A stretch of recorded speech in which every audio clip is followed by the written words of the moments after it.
So first tonight we have Lori Finlinson. I'm very sorry. I'm absolutely the worst with reading people's handwriting. If you'd like to please come up to the dais.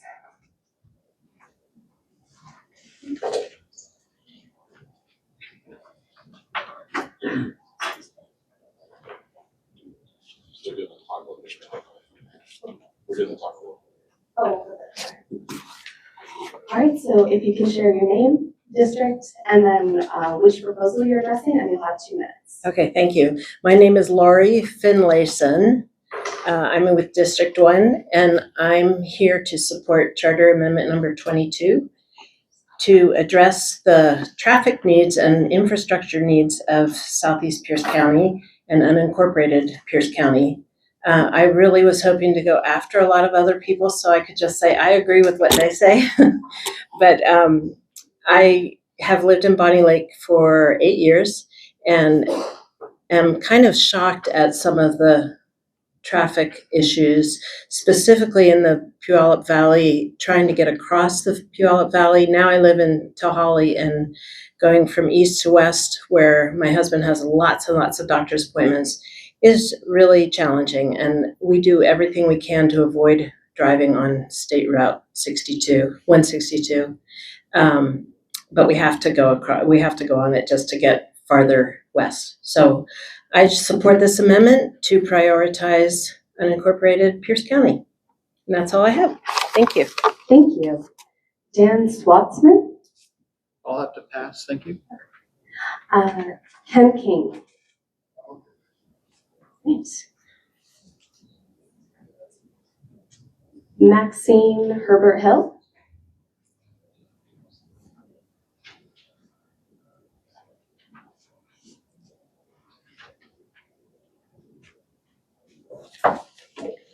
Hello, everyone. I'm Maxine Herbert Hill. I'm in District 1, and I need to speak to Amendment Proposal C22. The Planning Department has allowed a lot of development in Pierce County, unincorporated Pierce County, and they have not planned or taken action to include development of the transportation infrastructure, which this amendment addresses. They're way, way, way behind being able to respond to the demand that we actually have. We're not asking for any specific projects for this amendment. We are looking for a directive from this commission in the charter that will give the Public Works Department or the citizens the leverage that's needed to get the projects that are in the TIP into reality, and especially the projects that are already funded that they've been dragging their feet on. So this is very important for us if we're going to go ahead, if we're going to have the county go ahead with the projects that they have on the list and get them done, because it's past time, and we need very much for our health and safety. Health not only because we need to avoid crashes, but because the stress and the impatience factor that happens when you are so terribly delayed and you wind up missing appointments. Like Lori sometimes has trouble meeting the appointment time because you can't get from A to B because the county roads are so full, or getting to a school for a child's event. There are just a myriad of things that have been indicating that these county roads are way past capacity, and that the county needs more than just a list of projects. They need the leverage to force them to take them seriously as a higher priority. My 2 minutes. Thank you very much. Thank you so much. It's hard when we don't have The clock. thing, but we've got a wonderful chime, and I promise I will let you know as soon as we get there. Thank you. All right, Ian Armstrong. Ian Armstrong, District 7. I'm going to talk on the sheriff again. I know, beating a dead horse. Somebody brought up last week a very valid point, and I did some just cursory research, and sure enough, there is some verbiage in the state constitution that makes it pretty clear that you must elect certain offices. And then there's the section on home rule charter that makes it very clear that you cannot violate existing law when creating your home rule. The verbiage that I found very quickly by the end of that same meeting, the legislature by general and uniform law shall provide for the election in the several counties of boards of county commissioners. Yeah, that was a little confusing. Sheriffs, county clerks, treasurers, prosecuting attorneys, and it keeps going. I mean, that's pretty clear that you must provide for the election, not that you must provide for a means of hiring, or you must provide for a means of, somebody saying, okay, you have the job now. It must be elected. And it gave a whole list of offices that must be elected. That's in Article 11. So I would, I mean, I would absolutely look that up if I were you guys, because I mean, if you want to make a decision based on the information, it's super important that you know your own state constitution on the matter. So I just would strongly recommend that we go ahead and look at that. Every one of you guys look at Article 11, please. Thank you. Thank you. Anitra Sutter?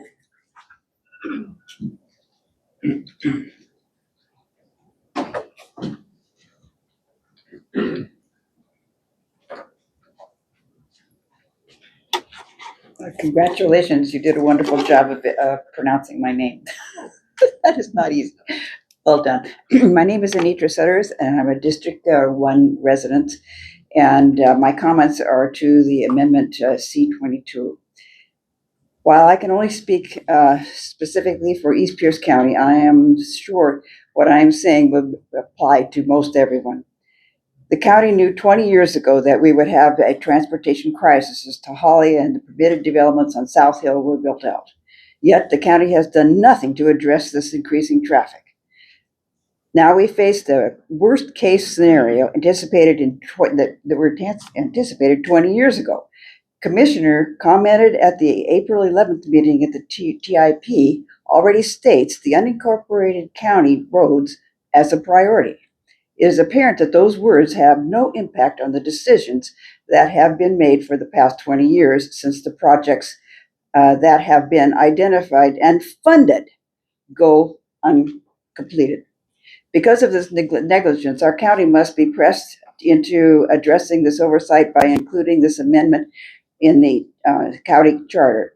Without this compelling directive, the county is very likely to continue to slow walk any changes to the transportation system. This amendment would provide some leverage to press the county into action. Another commissioner asked, where are we going to get the money to do this project? Considering that a couple of them are already funded, you don't need to search for more funding. And another commissioner commented that suspending complete streets from the rural corridors would save us a lot of money for most of these projects. She is exactly right. Complete streets has no place in rural areas. We don't use crosswalks, or not crosswalks, but sidewalks. Thank you.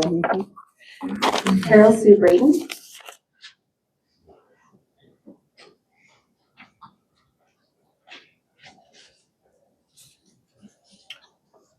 Carol Sue Brayton, 5th District.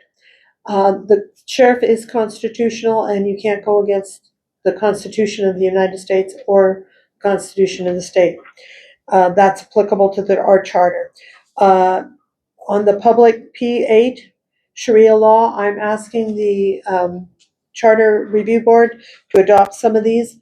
Number one, Sharia law should not be allowed in this county. It endangers people and different groups of people, and it becomes its own law, and it would try to override our laws within the county, and those practicing it should be expelled. The sheriff should be able to hire a constitutional attorney separate and apart from any other one, because there can be a conflict of duty and a conflict of interest, and this is in the best interest and the best pay for our not having court cases. The restroom, according to sex, is because somebody has spoken out about the dangers of certain different peoples and that. We can't identify them anymore from one to the other. And so it needs to have, the bathrooms need to be male, female, and another neutral one. And this is for public safety due to the fact that there are people that masquerade in other areas. Citizenship for services, you need to be a citizen of the state of Washington, a citizen of the county, born in the United States, naturalized, or green card holder or refugee. Posted a list of people in the jails, its crimes, charges, when people need to know for domestic violence and other reasons, when other predators and all that are being released, and they need names of the people on those documents so they can see, so they know for their own safety. The sex offenders, thank you. Thank you. John Leslie?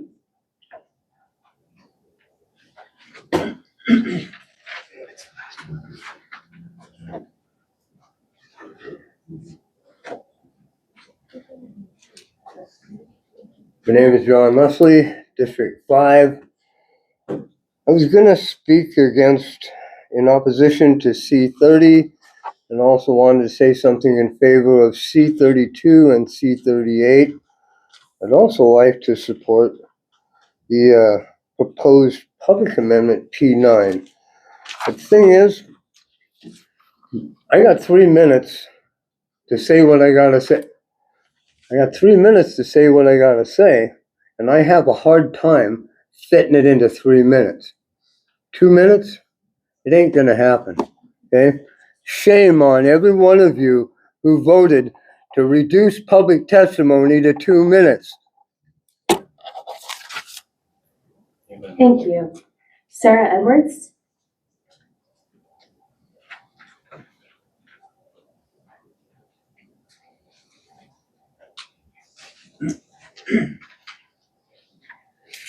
Hi there, my name is Sarah Edwards and I'm a resident of District 1. I would like to speak on the question of the sheriff, specifically in the question of whether it should be appointed or elected. I know there's been a lot said on this topic. I actually lived in King County when King County considered this same change back in 2020. And I'm gonna, if this is put before the voters, I'm gonna vote the same way now that I voted in 2020, regardless of who particular holds the office at the time. There's been a lot that's been said that I agree with. I will say that in general, it's been shown that justice system officials who are elected are on average more punitive than those that are appointed. There's lots of evidence of this for judges. You can look up studies. Obviously, the sheriff is also part of the justice system. An interpretation of this data might be that they experience pressure due to high-profile incidents. Because they're elected, there will be public pressure that is more in favor of fix this one loud problem, this one incident that we have, as opposed to, is your entire system of operation equitable? Is it providing justice for everyone? Or is it just acting to try to address this one incident that you were unable to cover with your existing operation? I don't think this necessarily leads to to justice overall. I think that in general, public pressure is going to lead to elected officials to be more punitive rather than less punitive. It's not very often that you see an incident that is so egregious that people are like, oh, that judge or that sheriff or that prosecutor was too harsh, right? We don't see that. We always see the public pressure going the other way. So for that reason, I would support making our sheriff an appointed position, just as I did when I lived in King County in 2020. Thank you. Thank you. Matthew Karas?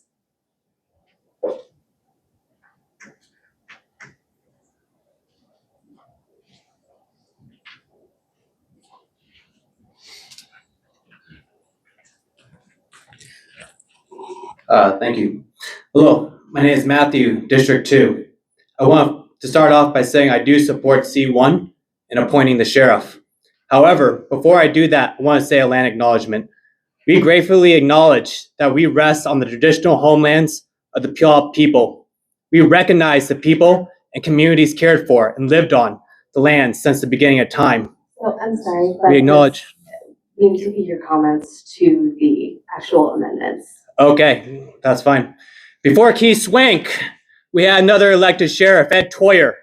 He called a SWAT team on a black news carrier for the News Tribune while he was under the influence of alcohol. I want the audience to clearly think and ask, would they feel safe if they were that news carrier? Now we have a Pierce County sheriff who makes online jokes about running over protesters and hateful rhetoric against immigrants. We have not had a good record with an elected sheriff. According to the rhetoric of Keith Swank and the people who support him, they believe that people in my family do not belong, and we are second class to those who are supposedly here beforehand on stolen land. I want to live in a county where my mom, my father, and my extended family feel safe and valued. Part of the reason why I can't make a lot of these meetings is because I spend my time helping out immigrant families, grocery shopping for them, watching over their kids, going to their hospital visits because they're afraid. They're afraid to come out in public, and that's despicable. One family I know is a single mother with 6 children who were targeted by ICE agents earlier this year. People have not felt safe with the previous sheriff, Ed Toyer, and they do not feel safe with Keith Swank now. My mother's family came to China in the 1970s on a boat. That's the 2 minutes. Thank you so Thank much. you. All right, is there anyone who didn't get a chance to sign up here in person tonight? All right, so that takes us on to public comment online. You should be able to raise your hand and you'll be allowed to speak, and I'm going to turn it over to Jair because I'm going to say it all wrong. Thank you, Madam Chair. For any members of the public who wish to provide comment, press the raise hand icon on Zoom or star 9 on your telephone keypad. And as of right now, Madam Chair, we have 2 hands. The first hand is going to be Gloria Garcia. Please state your name for the record as well as your district. You'll have 2 minutes. Stand by.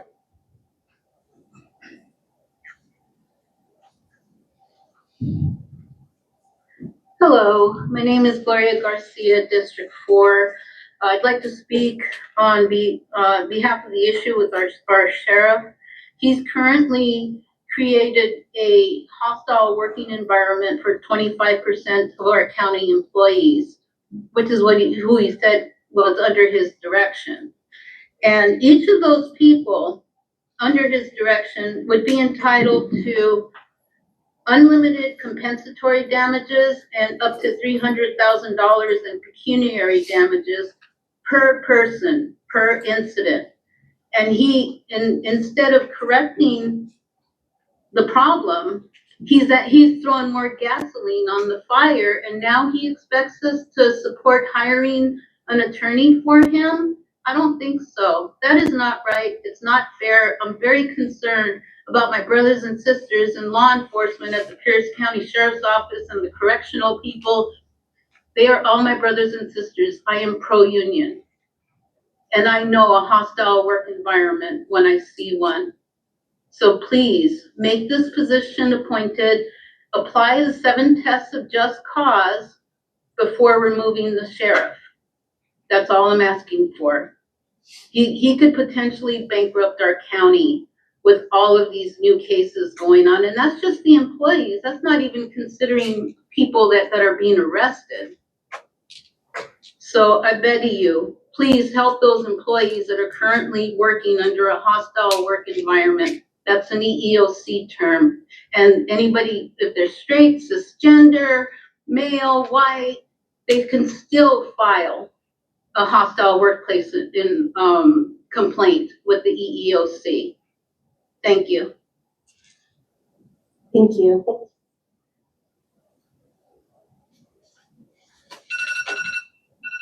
Next, we have Christy Gledhill. Please state your name as well as your district. You will have 2 minutes. Good evening, Commissioners. Christy Gledhill, District 7. Thank you again, first of all, for your good work and commitment on this review project. Tonight, I'd like to express my support for proposal C30, which provides for independent oversight of the Sheriff Department.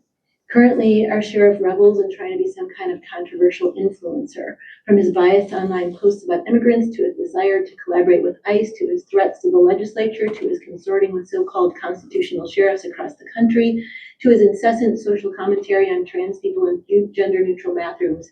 I've been frustrated by the lack of recourse we have as residents to voice our concerns in opposition to the fact that if his sworn duty is to uphold and enforce the laws of Pierce County and Washington State, that is what he should be doing. As it is, he presents a grave liability, as Gloria said, to Pierce County with his persistent bias, discrimination, unprofessionalism, and dishonesty. I do have recourse to voice my concerns about any other elected office or department within the county, but not the Sheriff's Department. Proposal C30 evens that out and gives residents a direct way to register their opposition or complaints or concerns, or I guess their approval of the sheriff, whether that person is elected or appointed. The proposal makes way for a community advisory commission as well, which would go a long way in holding the Sheriff Department accountable and maybe even building some sorely missing goodwill between residents and the Sheriff's Department. The people of Pierce County are clear. We want efficacy, integrity, accountability, and transparency from our law enforcement agencies.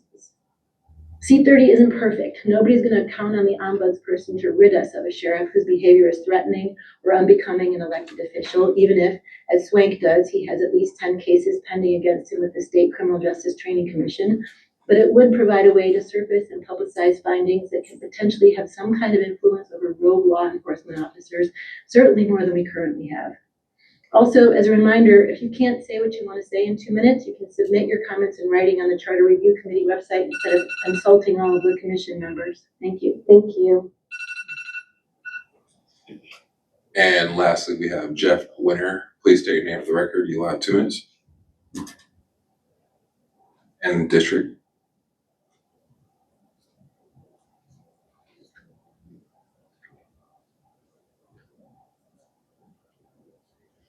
Hello? We can hear you. Okay, fine. Thank you. Jeff Winter, District 5. I was going to talk about the appointed sheriff and also conflict of interest. Madam Chair, last week it was voted that public comment would be limited to 2 minutes and also that comment must be germane to one of the proposed amendments. My question is, will written comment also be censored, or will all written comment be on public record? Secondly, last Saturday I attended the listening session at the Doherty Library. And when talking with the commissioners, I wanted to ask a question regarding the possible conflict of interest that was brought up recently at one of the regular meetings. Before I could even ask the question, I was interrupted by a woman who was very upset that I even brought it up. She went on for over 2 minutes rebuking me as if I was the one who presented the evidence. I mention this because this type of outburst is not productive. This usually happens when people are not informed. I know, guilty is charged. However, this is also a tactic used by people who know they are in the wrong, and they try to silence the speech of others through intimidation and obstruct justice by confusing others. The question I try to ask is this. Of the 8 commissioners who were on the list, made public by John Leslie, that were in questionable violation of the charter, has your legal counsel looked into each one of the mentioned commissioners to determine whether or not there is any possible or direct conflict of interest? Also, regarding C1, the elected sheriff, the Constitution is very clear that the office of sheriff is an elected office. We have heard testimony from the people, including law enforcement officers, past and present, that have stated it is a constitutional right of the people to elect their sheriff. My question is, why is this still moving forward in this commission? As one of the people has seen in Article 1 of our state constitution, I would like the 3 questions I brought up to be answered and presented to the people before public comment at the next regular meeting. Thank you. Thank you. And at this time, Madam Chair, there are no other hands. Thank you so much. Oh, and there we are. So that concludes public comment for this evening. Thank you again, everyone, for being present, sharing your thoughts with us, and we hope to see you at more of our districts. All right, so the next item on our agenda is reports and updates. So first you get to hear from me. Some updates. One is that Brian has been able to create flyers for each of our additional in-district meetings. They are in a shared folder that I was sent while I was driving here, so I'll make sure to get those out to everyone so that you can start posting your in-district meetings out in the community. I know that we've got some really fun locations coming up, and we want to make sure people know about them. Any questions about kind of marketing or anything for those in-district meetings? Seeing none. The next is just a reminder. I put this in the email that I sent yesterday, but if you have any amendments that you are planning to bring and speak at the meeting, it would be great if we could have those in writing if you know ahead of time you're going to have them. Just it's a lot easier for everyone to digest the information and be able to make sure we're all fully understanding everything that's being proposed. And if it does need to be printed, get it to Katie as soon as you know, but absolutely by noon on the day of the meeting so that she can print them and bring them here. Questions about that? Wonderful.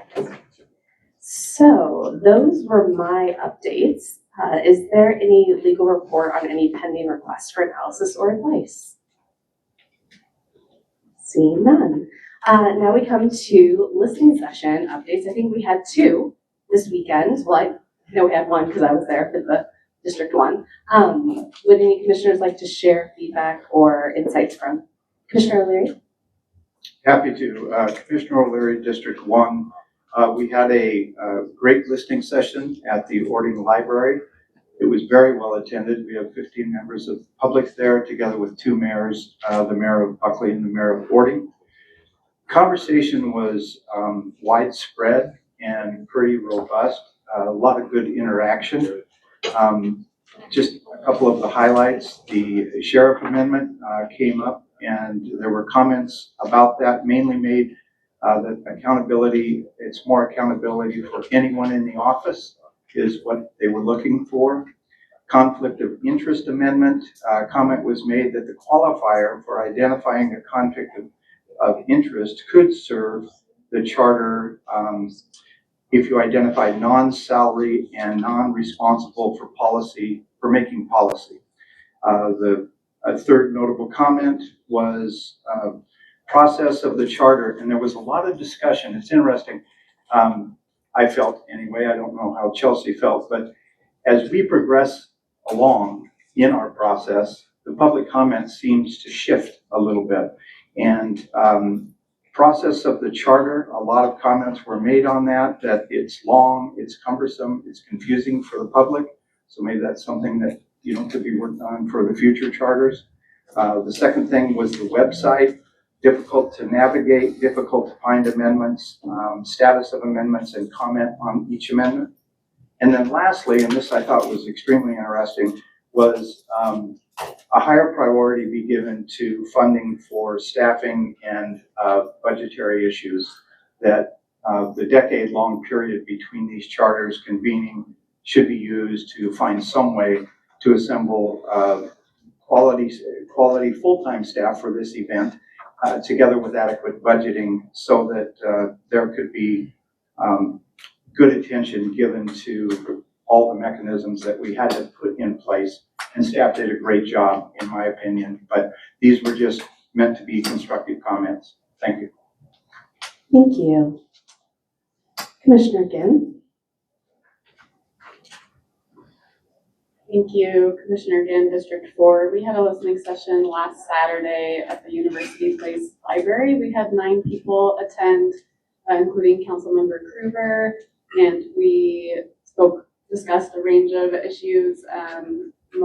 The ones I can remember were initiatives, civic engagement, including, as Commissioner O'Leary stated, how are we training the next charter review commissioners? I got really excited about a manual for future charter review commissions, appointment or elected positions, qualifications for officials, conflict of interest, and term limits.